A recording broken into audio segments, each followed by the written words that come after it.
Hi, everybody. This is Joe Lample, the Joe behind Joe Gardener, and welcome to the Joe Gardener Show. Today's guest is someone I've admired for a long time, and I know many of you have too.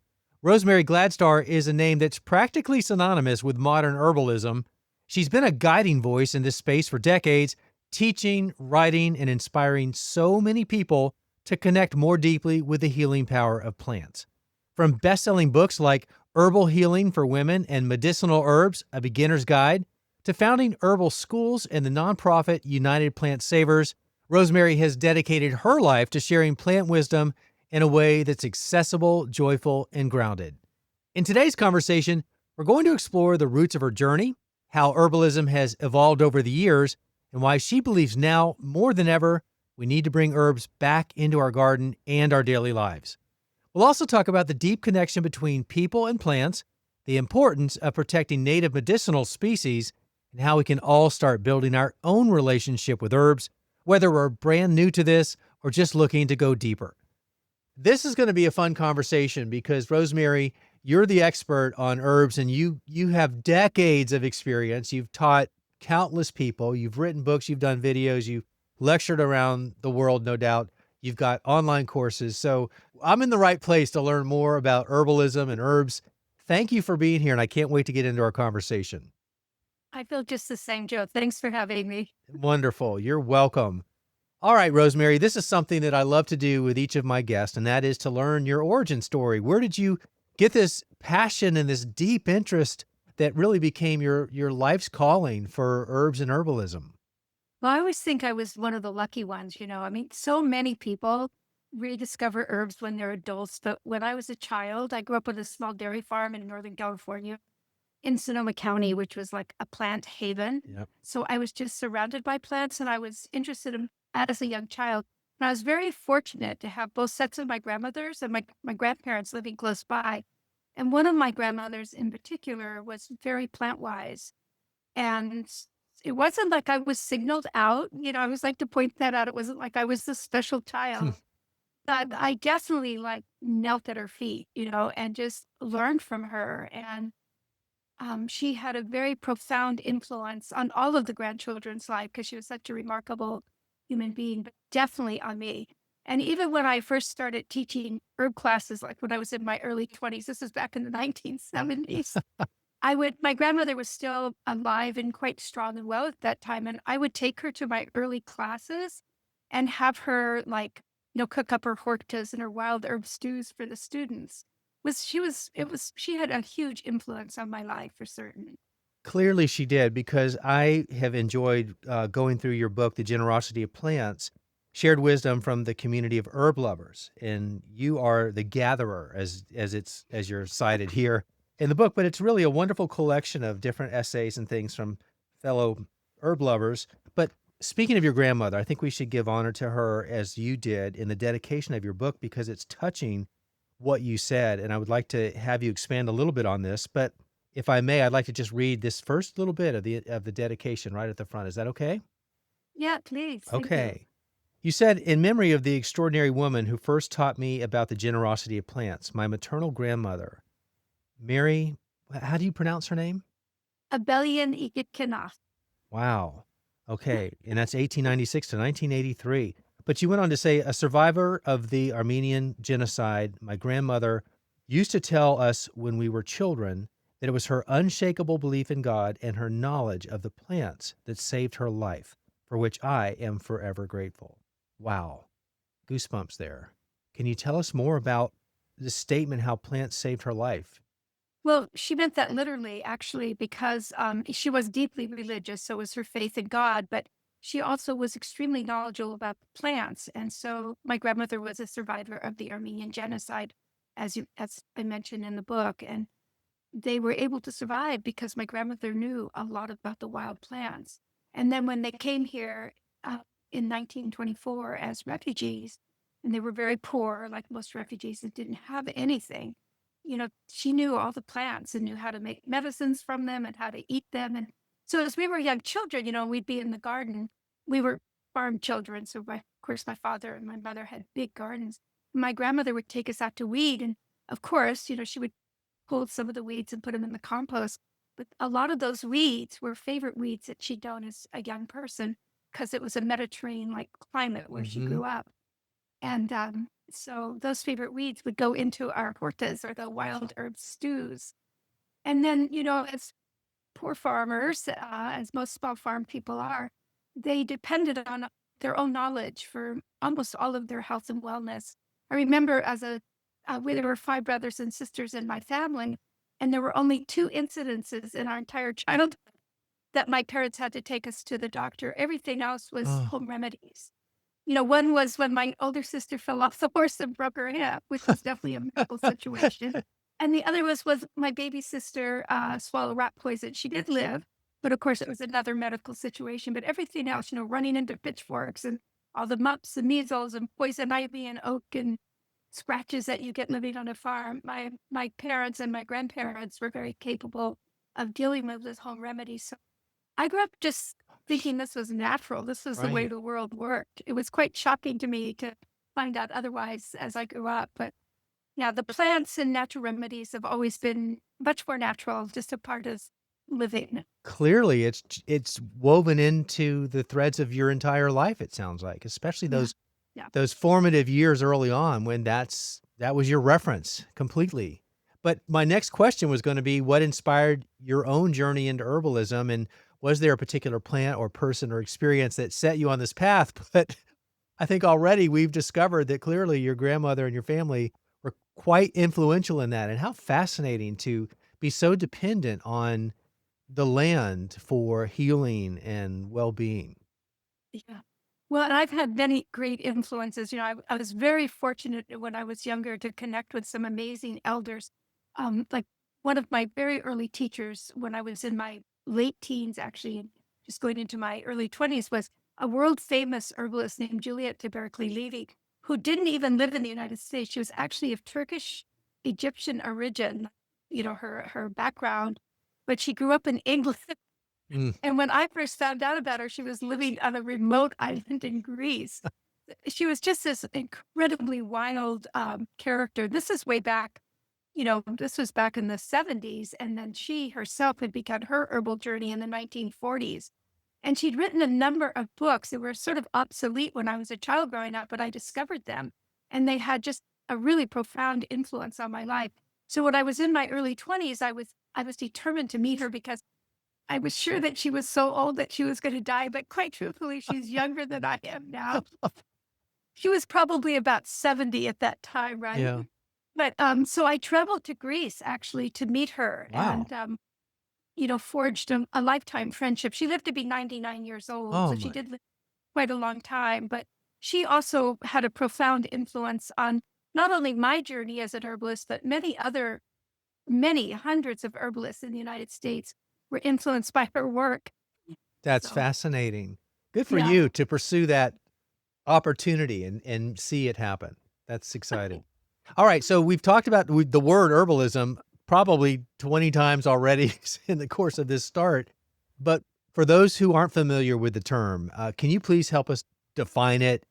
It's typically defined, by Webster as being like a non-woody plant, right? But herbalists define all plants that are useful um, as herbs. And basically, I would say that's all plants on the planet because even if a plant isn't useful to us, even if we might consider a plant toxic, it has a very important place in the great web of life. So, herbalists look at plants, whether they're culinaries or medicinals or healing the earth because they're high in nitrogen as being all herbs. So there's not really a definition that an herb is a certain plant.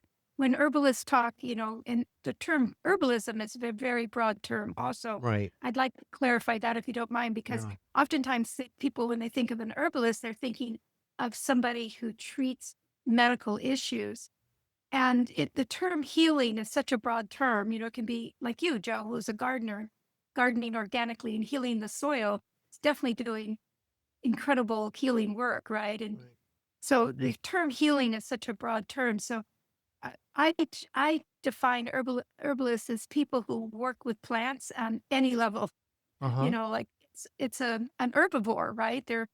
plant people. Yeah. And so even that book, The Generosity of Plants, it's not just about herbalists, it's about plant lovers of the world.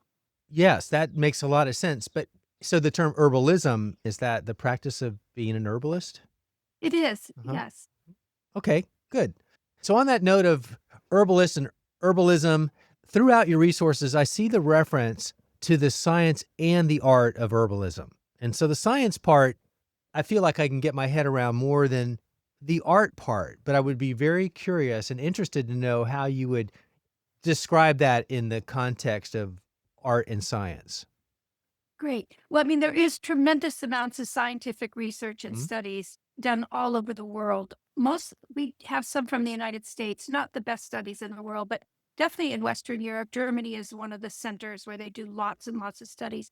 Asia, Japan, China. So as much of the research and studies that you want about plants, you can actually find. One of the great resources is the American Botanical Council, also called ABC or Herbalgram. They have just infinite amounts of research and studies, all modern, a lot of them very rigorous, double blind. So there's all kinds of science that proves what herbalists have known for millennia, Right. what our ancestors knew, we might say, without science. The other aspect of herbalism is to me the more fascinating part, right? It's really the art. And art is not defined by rules so much. Mm. Art is really kind of like it's a lot about gardening too, by the way.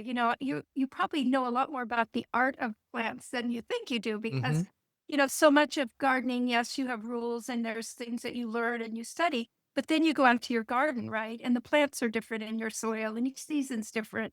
One season it's really rainy and one season it's sunny. And sometimes the plants just do bizarre things and you're not ever sure why. Yeah. And so that is really when we talk about the art of herbalism, when you're working with people who have health problems, let's use that for an example. There's standard recipes, there's constitutional types, but really every single individual is different and they're going to respond to the medicines, Yes. whether it's pharmaceuticals or herbs, in a different way. So herbalists always say, we treat individuals, not disease. Mm. So it's really trying to and that's more of an art. That's not so much the science. I can look at the science, I can see how much vitamin C is in a plant and how much iron, etc. But really, there's this whole other aspect. I don't know if I'm explaining it You well, are. but it's I'm tracking 100%. yeah, that's really so important. And so I really emphasize the art. I feel it's important to talk about the science because it engages people's minds. And in Western society, we tend to learn with our minds, which is unfortunate because s- we're so geared to learn with our hearts and our beings. And really, our minds really are serving the art, actually. Mm. So, with herbalism, so many of the studies are about, learning to perceive through your heart. And actually, I was just writing about that. I was doing some notes that I'm going to do on a class, and that is about sacred plant communication of how going beyond the mind of what you know and beginning to converse actually with the plants themselves. And again, as a gardener, you know that for sure because when you're out with your plants, that's part of the magic for you, right? There's what we could call conversations going on with you Right. about the plants all the time. Plants getting your attention, plants telling you they need something, plants telling you, look at me, I'm so beautiful. Mm. Or even in the harvest, there's a part of your mind that's your science mind that's looking and going, this plant's perfect for harvesting. But there's also this whole other thing that's happening that's going, but I'm going to take this one too, right? And this one I'm going to leave. And Yeah. the art and the science. I really, I do relate to that completely. I think as gardeners, we are tracking with what you're saying because we have the intellectual information to know the science behind how something's responding or whatever it is related to how it's growing. But then the art part, I think, is where the intuition of the individual comes in to work with Exactly. the science, to do what they do, and to me, that is I mean, I'm a lifelong learner and I love the science of everything. But what I think draws me in so strongly with gardening is that art part that complements the science part. So if that sounds like I'm providing an example somewhat related to what you said, then good, because That's how I kind of perceived what you were saying. Is Well, that it's a perfect, okay. actually. Yeah, it's very perfect. And, there's some wonderful books that are written by scientists that are really exploring the art and much more verbally proficient than I am. Like one of my favorite, he's a professor at the University of Florence in Italy, Stefano Macuso. And he's written the number of books that are, he's very scientific, but he really is such a juicy writer. He's written one that's called The Nation of Plants, and he's talking about how Mm. plants should have rights just like people do because they're been here for millions of years longer and because they're so evolved. And this is a scientist speaking. I mean, that's the exciting part of working with plants. It is true learning. And, I'm the same. I love all the studies and the research, and I do keep up with it. But what really is exciting to me is when you fall into just into the beauty of the plants and you're lost in there. And then all this other stuff happens. Yes, and then time flies and you wonder where the day went or the week, and Exactly. that's Yeah. all good. I really had my strongest exposure to herbs and their power and their medical benefits when 2 years ago, when I went to the Chelsea Flower Show. Connected to the ground is the Chelsea Physic Garden, which I think Oh, yeah. was established in the 1600s or so as the Yeah. pharmacy for where the doctors would go to get the medicine to treat the citizens of London. And it was fascinating, not having a strong background in herbs or really their medicinal benefits, but to read the signage and to spend half a day or more there wandering the plants and reading the tags and learning so much. It's an experience that I'll never forget, but it really helped me appreciate more so than any other event in my life as to the fact that herbs are more than just plants. The benefits that they provide are amazing. So that's just kind of a side comment that really doesn't necessarily warrant a response unless you want to give one. But I do have sort of a connected comment to that with a question, Yeah. and that would be, in your decades of experience, have you seen public interest in herbalism evolve, and where do you see it going next? Oh my goodness, it's evolved so much, Yeah. right? First of all, I do want to address what you just said Okay. because herbalism is the oldest system of healing that we have on the planet, Yes. and it's still the most widely used. The World Health Organization reports over 82% of the world still uses herbs as a primary system of healing. And we in the United States are one of the only countries in the world where it's illegal to practice herbalism as a healing art. Hmm. We practice it, but the laws are written up that unless you have a medical license, you can't use any other system of healing. So back to yeah, the fact that you work with plants, you definitely want to learn of some of their Mhm. medicinal properties because the reason that they're exploding in popularity is because they are such effective medicine. I always say, when people say, well, do herbs really work?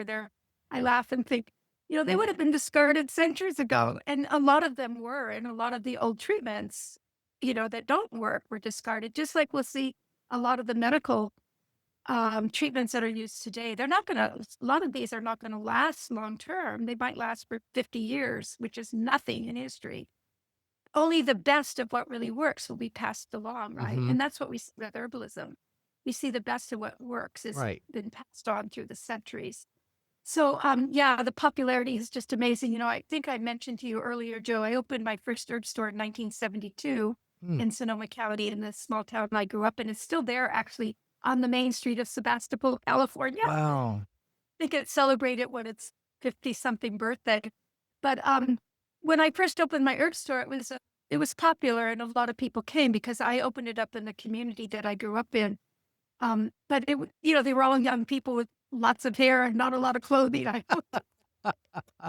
But today you can find herb stores, in almost every town. You can find herb classes, herb gardens. You can find practitioners. You find a lot of doctors who are very, very interested in herbal medicine. Just across the board. You can open up magazines, and I think what was I looking at recently? Oh, at Costco. I was Ah, looking at a Costco. The little magazine I Costco know puts it out, well. and herbs for children who have hyperactivity. It Uh, was like big front page article on yeah. herbs for kids with hyperactivity. So yes, it has exploded because it's important. It's not. the only system of healing. It doesn't work best for everything by any means, but it complements modern medicine. And, as I said, it's our oldest system of healing, and in many Yes. ways, our safest and our most ecologically sane. I love it. So, you don't create toxic discharge and very little side effects. In fact, we always say side effects of herbal medicine and natural medicine is usually if you feel better. Doesn't mean that there aren't guidelines and, you can't, you have to be very mindful if you're using, have to be thoughtful, I should say. If you're using plants with medication, there's definitely things that you have to be aware of. Oh. But basically, there's for this enormous group of safe herbs that we use. The only side effect is that you feel better using them. Huh. Well, it's almost like you can see my notes because that was a question I'm gonna ask you in a second, in regards to, what, if any, precautions. I guess it depends on the combination of whatever's been prescribed with what herbs you're using. I'm sure that definitely plays into it. But before we touch back on that, I do actually wanna go back to my comment about the Chelsea Physic garden that I visited because that was in the Yeah. 1600s when it originated, but the use of herbs for healing go way back to ancient times. Do we know how far back it goes? I mean, obviously there wasn't synthetic medication being produced back in the day. Plants would have been the only thing. So we have herb books that are, written books from different cultures Yeah. that go back over 2,000 years. Mhm. So the Ayurvedic tradition, the traditional Chinese medicine, they have written histories, the Assyrian. So there is a lot of information, but it is pretty much recognized to be the first medicine, like that people use. I would always say probably the laying on of hands, but then people started using plants and it's universal. Like every culture in the world has a tradition of plants. So it's one of the things like I've done a lot of traveling in the world, just studying world herbalism because I have such a fascination in it. And, everywhere you go, it's one of the things that binds us as human beings. There's people all around the world that have used medicine. And a lot of the plants are similar, like if you're traveling through temperate regions or through tropical regions, those plants and the uses of those plants will be very similar. So people have been trading information and plants for thousands and thousands and thousands of years. And there's only really been 2 breaks in that, like where herbalism kinda went underground. We had a very strong herbal tradition in the United States. In fact, up until the early 1900s, around the 1910, the main medical profession was the eclectic doctors. They were medical doctors, but they practiced herbal medicine along with homeopathy, and it was in the very beginning of the pharmaceutical industry as well. So even in this country, we had a really rich herbal tradition. Of course, with our traditional people here, the native people, that's all they use. And they were masters at herbalism, Mm. like truly masters. Herbalism became illegal to practice right before World War II, actually. It went deeply underground. There was a group of medical doctors who were concerned about the quackery going on. So that was a term that was used. Uh-huh. And they wanted to have more control on how medical medicine was practiced. So they Yep. came together and they created an organization, the American Medical Association. And then eventually that closed down all the other schools. Like the last eclectic school, which was considered some of the finest medicine that was practiced because they would be what we'd consider more holistic medicine. They were using pharmaceuticals, they were using homeopathy and they were using herbs and a lot of the hydrotherapy, so it was a much more holistic form of medicine than we see what's practiced today. But the AMA disapproved of the eclectics. And so the last Okay. eclectic school actually closed in 1930. But the Lloyd Library, which is the largest collection of medical herbal textbooks and the eclectic textbooks in the world, is still open in Cincinnati. Oh, A lot wow. of doctors and herbalists and people who are studying medicine go there to, to research because the books are still available. And then the other time was in the Middle Ages where they were doing all the burnings, the witch burnings and witch hunts where they killed thousands and thousands of women and children. And most of those people were, you know, used plants. That was one of the things that if they were herbalists, they were considered to have certain powers. It's so unfortunate that so much of that information was just destroyed because of the terrible ways that we treated the native peoples here. So those were the only really two times in the history of the world that where Wow. herbalism went underground. But then it rose up again and became popular. So Many people already know this, but many others might be surprised to learn that modern pharmaceuticals often originate from plants. yeah, I mean, the whole beginning of pharmacy did all originate, as I mentioned, with the eclectic doctors and the pharmacists in the early 1900s. It was all the plants that were being used. But then as chemistry developed, they started, synthesizing the plants, the chemical constituents in the plants.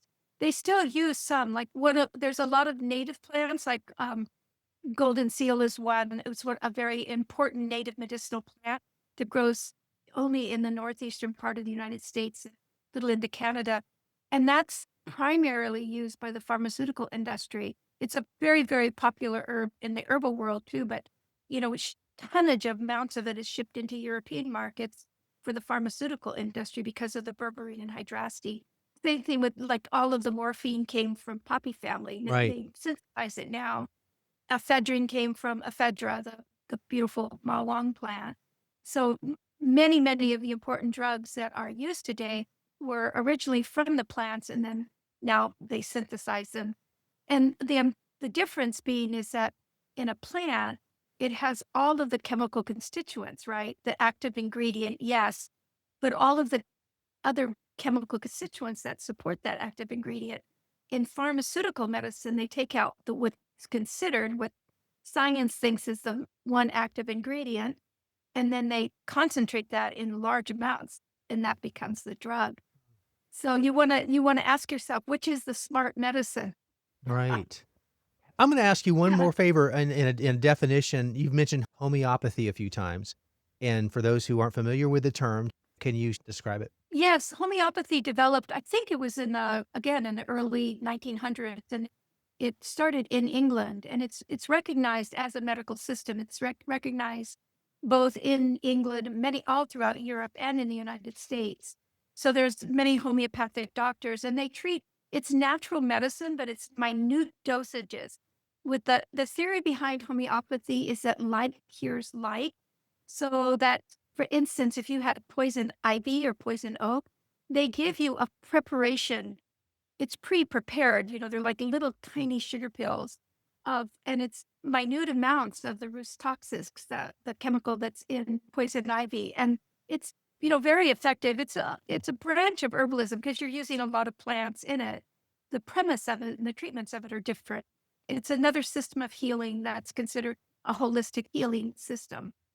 In regards to those who are taking, synthetic medication that's been prescribed, and Oh, yet they yeah. are also using herbs, you mentioned that there may be some precautionary issues to be mindful of while you're simultaneously using both. I'm sure the precautions would depend on what that combination is, which I imagine there are infinite things. But are there some general guidelines to keep in mind for that? Yeah, I will give general guidelines. I'll say one thing is that most people who are on medication are eating in the kitchen, right? And there's lots of spices and herbs that are going into that. And usually there's not a lot of warning. Like doctors will say, make sure not to eat grapefruit juice if you're on certain Right. medications, or there might be a few Statin. others. Generally, so, and so I would say that absolutely, if somebody is on life-saving medication, like they have heart issues and they're taking medication because to prevent heart attacks, you want to be very mindful of whatever other medicines you're taking, whether it's over the counter or herbal. So you'd always want to consult, and I always like to put a little quotation around this.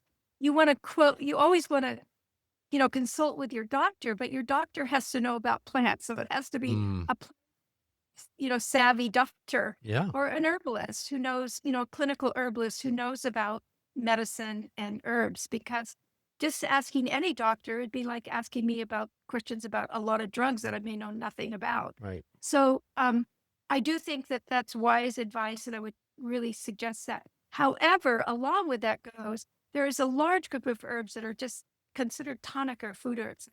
Herbs that you go out, you harvest and you cook along with your greens, like dandelion green is a great Mhm. example, Mhm. or nettle, or amaranth, or chickweed, or purslane, all these weedy plants that grow in our garden. Yes. They're food herbs. Those are the herbs my grandmother survived on and our ancestors have survived on.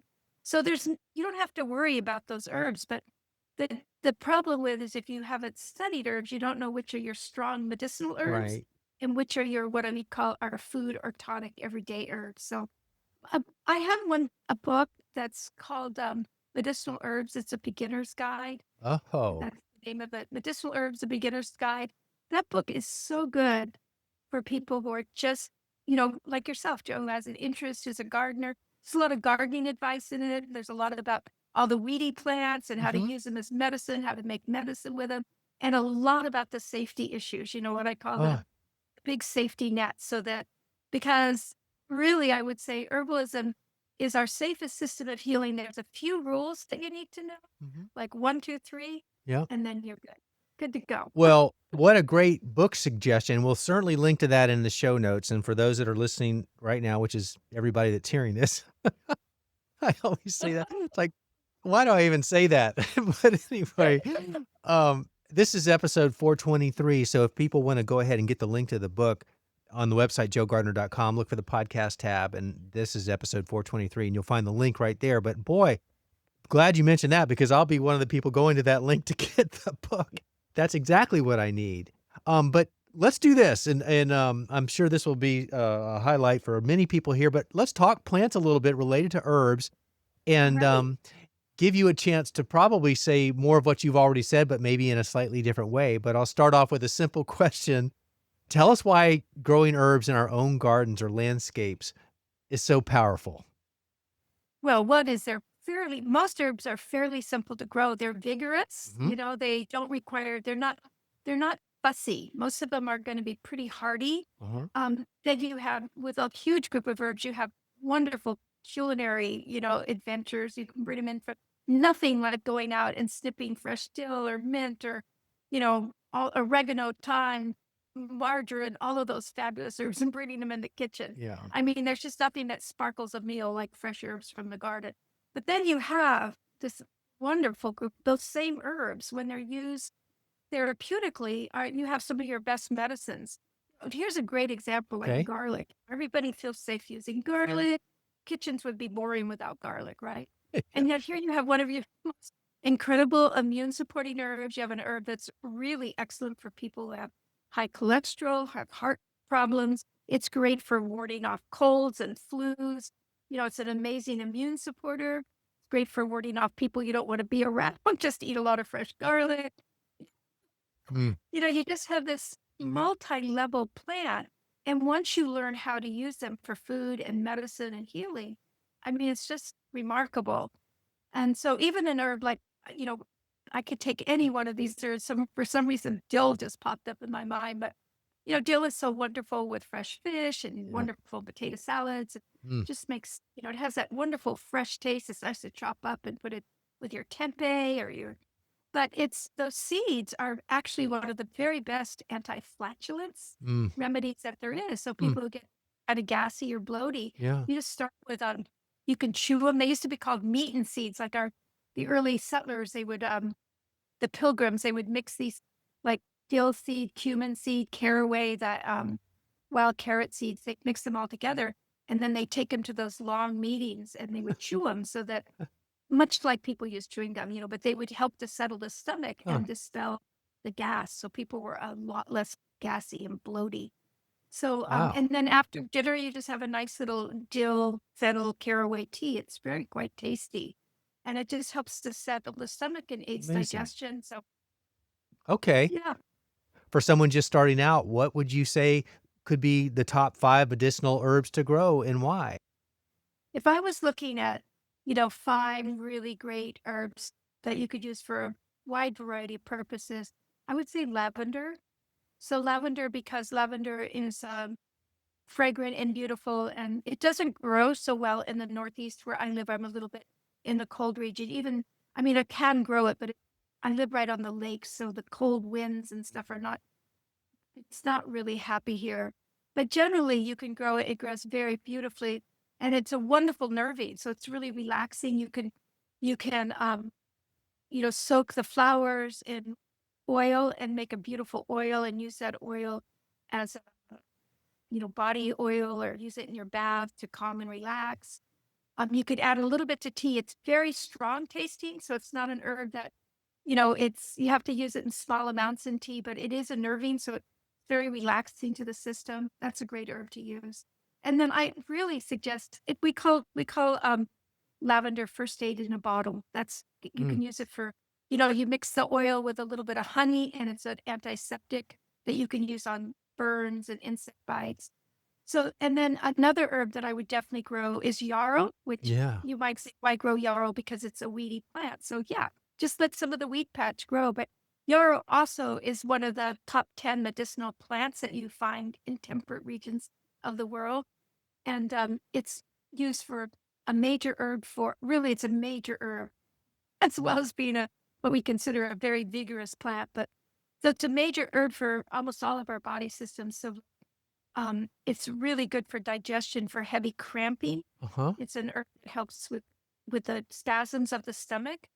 It also is one of the best herbs we have for excess bleeding. So if you have a bad wound and you have to get to the hospital, but you can take a big clump of fresh yarrow and just put it right on there. Wow. It really it's what they call a styptic or styptic herb, which helps to stop the bleeding externally. And then we could also use it internally for bleeding. I've used this plant for serious situations and Really? have seen it work wonders. Yeah. What's Its botanical name is Achilles yeah. neofolia. So Mhm. Achilles, who used it in the Battle of Troy to stop the bleeding of the soldiers. And in fact, in World War II, when the medicine was very hard to get to a lot of the fields, yarrow was used as a medicine to help with the wounds and the bleeding. So it's a considered like a wound herb. It's pretty powerful for that. That's a Um, fascinating bit of information. I know it both a common and botanical name and did not know the reference to the Achillea, from the origin. yeah. Wow. Well, another little story, if you don't mind my saying about Please. yarrow, is Achilles. Was he was born of a mortal mother and an immortal father. In the Greek and Roman legends. And when he was born, his mother, because she was mortal, she was worried that he would die. So she dipped him in yarrow tea so he wouldn't die. But remember the story, if you know it well, it's like he was shot in the heel where she held him when she bathed him in yarrow. So one of the old traditions is when you have a child, their first herbal bath is you bathe them in yarrow, but you make sure Wow. that their whole body covered. Yeah. Did not know that. Okay. I'm learning so much today, Rosemary. Thank you. So there's ways to apply these herbs, whether it's tincture or a tea or direct contact compression. So it just depends on what it is you're trying to deal with. Yes? Now, there's many, many different preparations and Yeah. ways that people use herbs both internally and externally. You'll love this book. I'm going to send you a copy of the book because I go Okay. in. They're very simple. Like making herb teas, making a tincture, which is a concentrated liquid extract, and then salves, which are like the ointments and balms that you buy at the stores. You could make those so easily at home.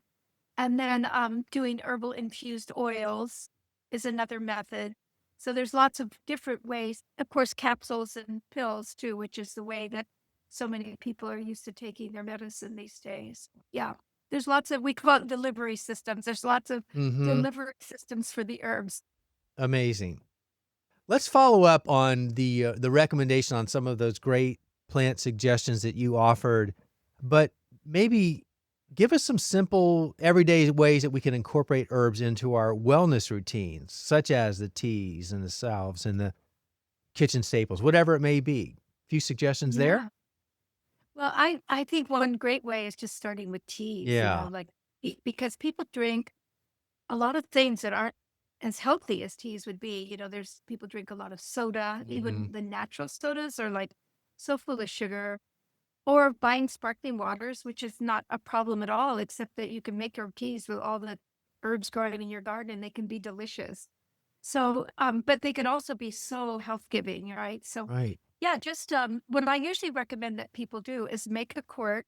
You can, do it at nighttime. Just put your herbs in a quart jar. I usually suggest filling up the quart jar about 1/4 full of the herb, either one herb or a blend, and then just pouring boiling water over that and putting a lid on it. It's nice to use wide mouth quart jars, Mm-hmm. let it sit all night, and then strain it. And then you have almost 4 cups. You'll lose a little bit when you're straining, but you have about 4 cups of tea. And drinking that a day, especially if it's, a high nutritional tea, is just going to add so much value to your day. You get all the nutrients. Herbs can be incredibly nutritionally packed. In fact, almost all of the herbs are higher in vitamins and minerals than the garden vegetables. Mm. You look at a U.S. Department of Agriculture, their food charts, Mm-hmm. and you look up like what plants have the highest iron or highest vitamins and minerals. And so sometimes some of the cultivated herbs do, but almost always your wild plants are going to have the highest nutritional value. So herbs like amaranth and purslane and nettle that everybody's getting rid of in the garden. Like nettle is one of your most plant-rich sources of calcium, iron, and protein, right? Right. And it actually is delicious. It stings, so you have to, Mm-hmm. pick it with your gloves on. But it's a really, actually, once you steam it or make tea with it or cook it in your omelets and stuff, it's a delicious green. Gosh. So, so starting with just teas, I think is a really good way. Like you have mint, you can always add like peppermint or spearmint to almost any of the green teas to kind of Uh-huh. lift up the flavor a little Right. bit. So, And when you yeah. said put the herbs in a quart jar about a quarter of the way full, are you talking about just the leaves, just the plant parts? Yes, just like, if you're chopping up leaves, you just put those leaves in fresh or Yeah. dry. Um, Fresh, you might want to add a little bit more because they have the water content in them. Yes. So even a little bit more. It's just a flavor, it's Yeah. to how the strength that you want. I like my teas to taste pretty strong, but yeah, and then it's just covering with boiling water and putting a lid on. It's better to do them in a quart jar because you don't want to let the steam escape because so much of the nutrients Mm-hmm. escape with the steam. It's like when you're steaming really nice vegetables, you want to keep that lid on. So it's the very same thing when you're making tea. Yeah, and then a lot of the roots, like when you're digging up your dandelions, I have a big stack of dandelions I just done recently from the garden beds, right? And those do not go in the compost. They get carefully washed and the roots get chopped, and I'll use some in stir fries and make tea with them, but I also dry them. And the same with the leaves because it's some of your most really, when you look up again, go to the Department of Agriculture and look up the vitamin mineral content of your dandelion root and leaf and compare that with the vegetables you're growing. These wild plants are, they're vigorous and they concentrate their nutrients so that they thrive. And we need some, I always say we need to eat the wild things Yeah. because it puts into that wild spirit, that tenacity back in us. I think that's a great segue to a question I wanted to ask you because as I was preparing for this conversation with you, I was getting to know you virtually through the various resources that are out there, and clearly your vivaciousness, your spunk, your energy, your health, it just comes through. And here's this conversation.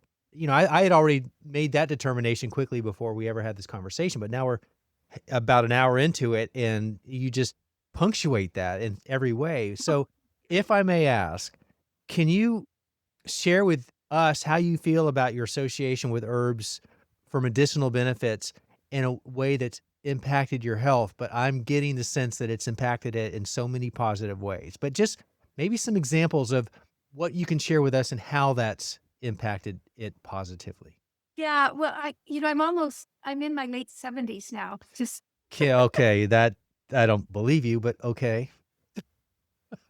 it's kind of amazes me, myself, but Yeah. I mean, I definitely can say I feel differently than I did when I was in my 30s, but I still have a ton of energy. Age hasn't slowed me down too much. So yeah, and I do use herbs on a daily basis. I use them in cooking a lot.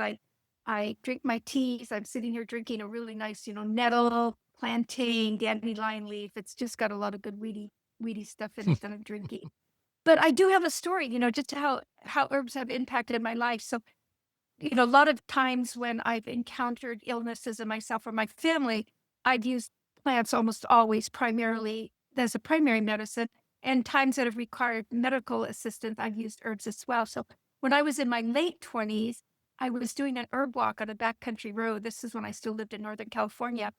And a young boy who'd rented Harley Davidson, and truly it was Harley Davidson.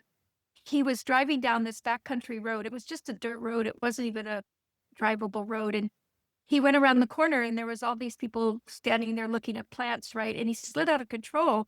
And I ended up, thankfully, I was the only person who got hit. I ended up with compound fractures on my legs. So that's where both of your bones are sticking out of your Yeah. leg. Oh gosh. And so one of my legs healed up quite well, but the other one was really crushed. And the doctor told me from the very beginning, he would say, I had a really good surgeon. But he would say to me, Rosemary, nothing you take is going to make any difference with that leg. We're going to have to put a metal plate in. And I would say to him, I don't believe you. And I think partly because I was so young, and I just believed in those herbs so much. I just said, I don't believe you. I don't believe that statement at all. And I know that these herbs are going to work. So we fought.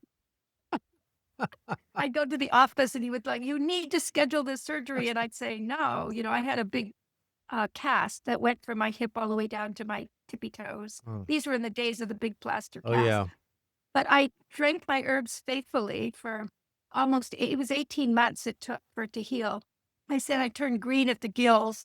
I drank herbs and ate herbs and stewed herbs, Gosh. juiced herbs, and all the high calcium herbs and high protein herbs and, of course, diet and all the good nutritional stuff. But my leg healed up fine. And, so I Wow. complete mobility in that leg still. That was the problem with the metal plate. It was going to go down through my leg and then Oh, into my ankle. So I wouldn't have had an ankle that could move, which, it would have been all right. I would have done fine. But I just really believed that these plants were going to work for me. And yeah, so I've kind of used herbs that way. I do really believe in modern medicine, of course. I feel like, holistic medicine to me involves everything that's going to help somebody recover balance. But you always want to start with the least harmful, least harmful for the body with the least amount of side effects, and also ecologically, what is going to be the less damaging for this earth, which is right. the main thing that keeps us healthy, right? Is the health of the environment that we live in. So oftentimes I'll choose herbs as a primary system, but it's not that because I don't believe in modern medicine. I do. I know people have had their lives saved, and I just think there needs to be more integration of the Yes. systems, Yeah. more acceptance. Less arguing about it. The more it's about serving people and helping people feel better, not about what's right or my medicine or your medicine. It's really what's going to help people the most. Well, you're certainly a great ambassador for herbs and Thank herbalism. you. That is for sure. And you've certainly left your mark already and you're going strong. So fortunately, we all have the benefit of years more of that. Just want to go back and ask one thing about the doctor. Did he ever admit that okay, you're right or anything like that? No, when he's no, he, he kind of told me from the very beginning. He was a really good surgeon. He said, Yeah. "I love surgery, but I don't like people very well." Oh, So that was yeah. kind of our relationship. Mhm. But what he did do at the very end is when I went in for that, my last checkup, he just looked at me and he said, "You get to choose when you want to have that cast come off." That was his way of saying to me that I was right. He was very kind on that last visit, like Aw. a, you get to choose when you want to have this cast. And I said, I want it up right now. So he did. He took it right off, and there I had that little bone of a leg, Well, hairy bone. yes. Yeah, atrophy. I'm glad it Yeah. healed the way that you knew it would. That's an amazing story, and little did I know that that was part of what the answer was going to be to that question. I had no idea, but I couldn't imagine a better answer to that, so thank you for that. And with that, my mention of your being such a great ambassador to your mission and your passion, in addition to that, you helped found the United Plant Savers. Tell us about that because that's super interesting too. Well, I think that if all the things I've done in my life, that would be the thing that I'm most pleased with. Um, most of my work from the 1970s until I moved to Vermont, actually, which was in the late 1980s, was around community herbal work, running my herb store. I was making a lot of products. I'd started a couple of businesses that had grown to be quite large businesses. And so was using a lot of plant material in my work, right? I taught a school at California School of Herbal Studies, which I founded back in California. And so it's always educating and teaching people how to use herbs. And When I moved to New England, I moved to a wilderness area in Vermont. We were living on 600 acres, herbal retreat center that abutted 25,000 acres of wilderness. It was a big strip of wilderness. And I was really excited about seeing a lot of the herbs that were native to the Northeast, that were very primary herbs in our materia medica, herbs that were very popular herbs used medicinally, but we didn't grow them. We didn't see them out in California. And those first couple years, I would be hiking up in those hills in a range where most of those herbs should be growing. And I really found very few of the plants. I found some things, I found some bloodroot, I found some blue cohosh, trillium, of course. But like the golden seal that used to be native here and the ginsengs that were very abundant, not really abundant, but native, I never found any of them and I knew where to look. And so it kind of alarmed me. I started thinking about how herbalism was becoming very popular. There were a lot of companies happening. There was a lot of education going on. A lot of schools were opening up. So it was just in the beginning of what we call the herbal renaissance. And so I decided to ask, and there was really no talk in the industry at all about where these plants were coming from. There was a lot of concern about organic plants and wildcrafted plants and, quality plants, but not, where are these plants coming from and how are they doing in their native populations? So I just started talking with other herbalists, longtime practitioners and manufacturers. And I realized in the conversation, everybody was thinking the same thing. We were all like wondering, like, how are these plants doing? Where are they all coming from? We're talking about tonnage amounts now, not only being used in the United States, but being shipped out to European countries. And so in 1994, a group of herbalists came together. There were about 13 of us, and we decided to form a nonprofit organization to address the issue of plant conservation, just sustainability. And without any thought of long term, we were hoping that we could just make a lot of noise and get the topic discussed and then maybe not have an organization anymore. But it's been, I think we celebrated our 30th anniversary last year, and it's a nationwide organization that actually purchased a large 370-acre ranch, a farm in southeastern Ohio, which is the center of the organization. We have a beautiful, beautiful new learning center that we built there, a big building that's a research center and a library.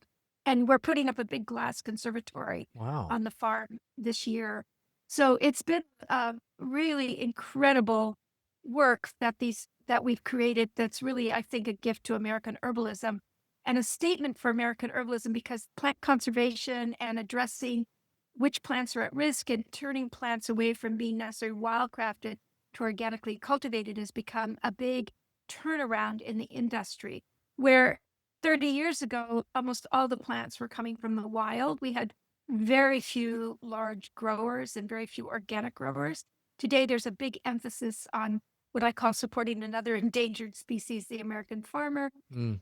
And getting farmers to grow these medicinal plants and looking at much more sustainability around the plants that are being harvested from the wild. So, yeah, United Plant Savers is an incredible resource for anybody who works with plants and especially medicinal plants. So, do you think some of the biggest threats facing medicinal plants today in the wild are the same ones that we're facing with every other plant that's endangered? Climate change, habitat loss, pesticides, just the big three or four? Oh, so yeah, I would say habitat loss is the number one, and then climate change. Yeah. Every day in America, and this statistic is low because it's an older statistic, is 2,400 acres of native land, land that supported native colonies of plants and pollinators is gone to malls and urban development. So habitat destruction is the Yeah. number one. And then definitely climate change, which we'll see become probably more and more. And actually harvesting by the industry Yes, in yes. medicinal plants is probably number three. Yeah. We're the top of the list, but because it's not even just the folkloric herbalists, it's really, like I said, the pharmaceutical companies that, just for an example, echinacea, which was native only to the Western continent, didn't grow anywhere else in the world. And is, one of probably the number one herb for the immune system. It was a common plant in the prairies, right? It grew Yeah. throughout the Midwest Right. and actually was native to the whole Midwest, but it's endangered in every state now. Echinacea was Wow. native to because of primarily, yes, habitat destruction, because our prairies are the number one endangered ecosystem in the United States, even over forests, because of the modern agriculture. Mm. But the main reason is agriculture, but also because from about the 1960s to the 1980s, when America was not using plants very much, all of the echinacea was being dug up and shipped to European markets because they were using it in all of their immune formulas, both in the pharmaceutical industry and in the herbal industry. And they were So wild harvesting that when you say dug up, they were all of it. that's Yeah. crazy. It seems like they could have Yeah. easily propagated that. Well, they do now, but Yeah. then Then because it was so prolific, okay. right? It grew so prolifically, and it grew a Okay. lot on the native reservations. Mm. And the native people usually don't have a lot of jobs and job opportunities. So these big companies would take these 18-wheeler tractor trucks, right, and park them, and then just have people just dig up those plants and throw Gosh. them in the tractor trucks. Oh Yeah, my that went on for years and years. oh my gosh. So I'm very proud of United Plant Savers because it shone the spotlight on what was going on and changed the industry so that there's just more attention to sustainability, where the plants are coming from. And there's a wonderful organization called the Sustainable Herb Initiative, started by one of my students, Ann Armbread. I'm very proud of her, Mm. where she's been really working with companies to ensure that, following where the herbal harvest is coming from, like making sure that the plants are sustainable, not only for the earth, but also the communities who are harvesting them. So it has a lot to do with the people, plant, earth interaction. It is fantastic, actually. Yeah. It's holy work. I would say that part of the work is holy. Mm. I love good stories about good people doing good things, and that's a great way to wrap it up. Unless there's anything else you want to add, Rosemary, this has been a really fun, interesting, information-packed conversation. Well, I think the only thing I do want to add to all of the people listening is that I make it sound more complicated and evolved. And actually, herbalism, you want to remember, is called the people's medicine. It's been practiced by people in their kitchen for literally thousands and thousands of years. People all around the world. It's one of the things that we share in common with people around the world, and it's learning 10 or 12 herbs. Usually they're herbs you're already growing, but it's developing your relationship a little more to learn their medicinal uses, and then learning some simple tricks and steps about how to prepare and use them. That's one of the things. I'm not trying to sell my book. That's one thing. But that book I wrote, Yeah. Medicinal Herbs, A Beginner's Guide, is a really good segue into knowing how to use these plants in a safe and healthy way for family health. So, yeah. It sounds perfect. Thank you, Joe, so much. It's been a joy to talk to you. And then likewise, absolutely right back at you. So, Rosemary, thank you for everything in your time and all the good work you have done and all the good work ahead that you will continue to do for many years to come. I have no doubt about that. Thank you. Well, that was a treat to spend some time with Rosemary, and I hope you enjoyed that conversation as much as I did. She has such a gift for making the world of herbalism feel welcoming, empowering, and truly connected to how we live and grow. And I think Rosemary's message is a great reminder that the healing power of plants is all around us, and we just have to slow down and notice. And I really loved her energy, and clearly her passion comes through loud and clear. And for all the years that she's been doing this, she is a great ambassador for the cause. If you'd like to re-listen to this episode again or review the post that we created from this episode, including pictures that Rosemary has provided, it's on our website at joegardener.com. Look for the podcast tab, and this is episode number 423. There you'll also find links to her books and courses and more. Beyond the podcast, you can keep up with us on YouTube and Instagram. We just released a new video on harvesting blueberries at the peak of ripeness. And here's a hint. Just because they're blue doesn't mean they're ripe yet. And you can find that and many more DIY and how-to videos on our YouTube channel, which is Joe Gardener TV. And our other YouTube channel, GGW TV, is where you can go to watch every episode of my PBS television series, Growing a Greener World. And there are over 200 episodes that you can watch for free. And again, that channel is GGW TV on YouTube. On Instagram, you can find me at Joe Gardener, and I'd love to have you join me there. That's going to do it for today. Thanks, as always, to Amy Prentice, Brendan O'Reilly, and Christine LaFond for their excellent work to get this podcast ready to go on time so that we're in your podcast playlist every Thursday morning with our latest episode. And thank you for joining me today. If you're a regular listener, I appreciate that so much. And if you just found us, welcome and thank you for being here. My goal for every episode is to help you take the guesswork out of gardening by teaching you the why-do behind the how-to so that you can become a better, smarter, more confident gardener. I'll be back here again next Thursday for another episode of The Joe Gardener Show, and I look forward to having you right back here to join me for that. Until then, have a great week, take care, and I'll see you back here really soon.